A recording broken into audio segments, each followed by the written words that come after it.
Have you ever wondered how weapon systems are created in video games? It's not as straightforward as you might think.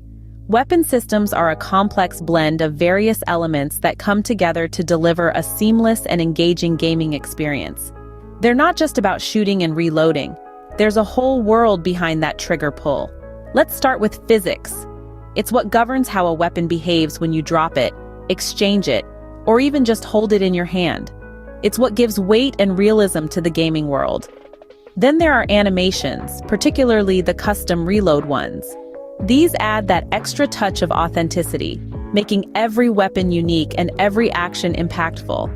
And how can we forget about projectiles? They're the heart of any weapon system, determining the direction, impact, and consequence of every shot fired.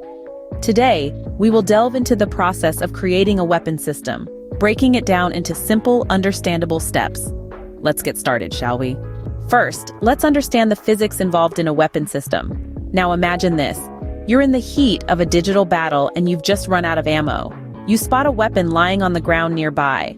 You rush over, drop your empty weapon, and pick up the new one. This simple action, so commonplace in video games, is actually a complex dance of physics.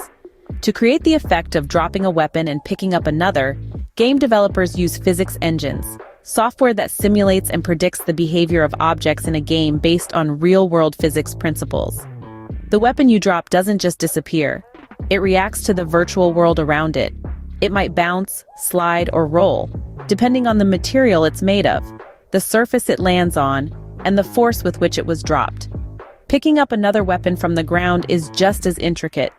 Once your character's hand reaches the weapon, the physics engine determines if it's within grasp. If it is, the game signals your character to pick it up. The weapon then becomes a part of your character's inventory, and its weight, size, and other properties influence how your character moves and behaves. In addition to making games more immersive and realistic, physics engines also allow for unexpected, emergent gameplay. You might use a dropped weapon as a makeshift cover, or throw it to distract an enemy. These interactions, though not explicitly programmed, emerge naturally from the physics rules embedded in the game. But it's not just about dropping and picking up weapons. Physics also governs how weapons fire, how bullets travel, and how explosions ripple through the environment. From the recoil of a gun to the arc of a thrown grenade, every action is a result of intricate calculations based on the laws of physics. So physics plays a crucial role in making the weapons feel real and interactive. It's not just about looking good. It's about creating a world that behaves in a way that's both predictable and surprising, just like the real one. Next, we explore the world of custom reload animations. These intricate sequences that we often take for granted are more than just eye candy. They add depth, individuality, and a touch of realism to the weapons in the game. Imagine you're in the heat of battle, and your ammo depletes. The character reaches down, pulls out a fresh magazine, and expertly slides it into the weapon. That smooth transition, that unique interaction, is what we call a custom reload animation. It's the little details that make each weapon stand out, that make them feel grounded in the game's world. Creating these animations is an art in itself. It begins with a concept. What does the weapon look like? How is it supposed to function? These questions guide the animation process. A revolver will have a different reload animation than a shotgun, just as a futuristic energy weapon will differ from a traditional bow and arrow. Once the concept is solidified, it's time to bring it to life. This is where the magic happens. Animators use 3D modeling software to create the movements. They consider factors like weight, speed, and complexity. The animation must be fluid, realistic, and visually appealing. But creating the animation is only half the battle.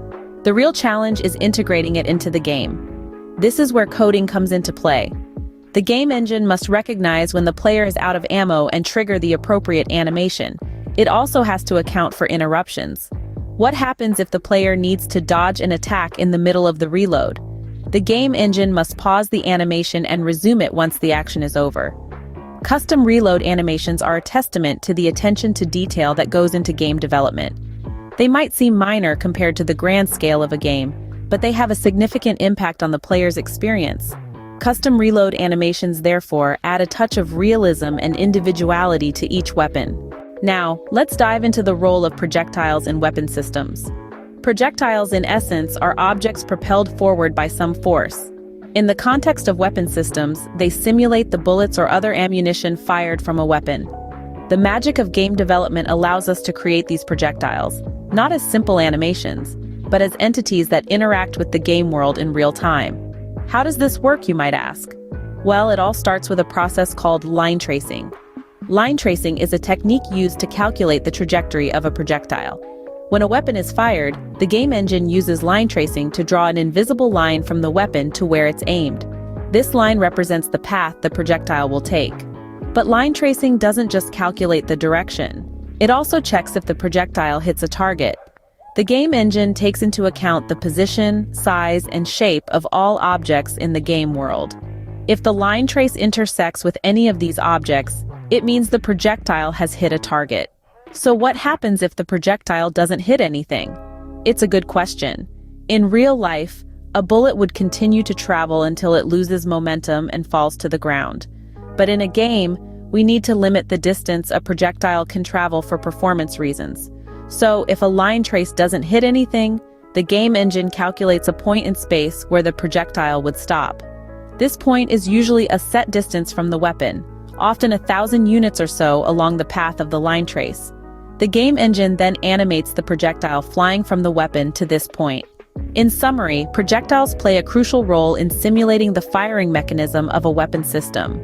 They add a layer of realism and interactivity that simply wouldn't be possible with pre-rendered animations. Projectiles, therefore, are fundamental in simulating the firing mechanism of a weapon system. Let's recap the steps involved in creating a weapon system in a video game. We've journeyed through a fascinating process, and it's time to bring all those pieces together. So let's dive in. First, we discussed the crucial role of physics. Physics is the backbone of any weapon system, giving it a sense of realism and immersion. It's what allows us to drop a weapon and have it interact with the environment, or exchange the gun in our hand with the one on the floor. Without the integration of physics, our weapons would feel lifeless and disconnected from the world they inhabit.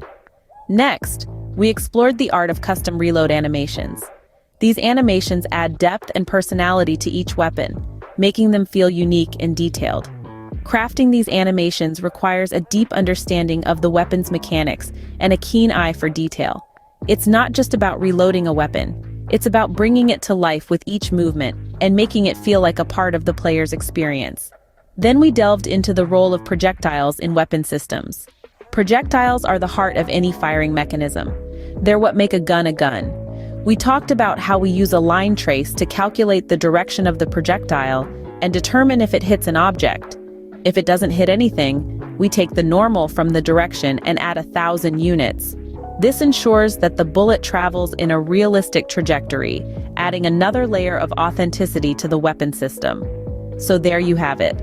From the underlying physics to the intricate animations and the trajectory of the projectiles, each step in creating a weapon system is crucial. Each element must work in harmony to deliver a realistic and engaging gaming experience. As we can see, creating a weapon system in a video game is a complex process, involving a blend of physics, animations, and calculations.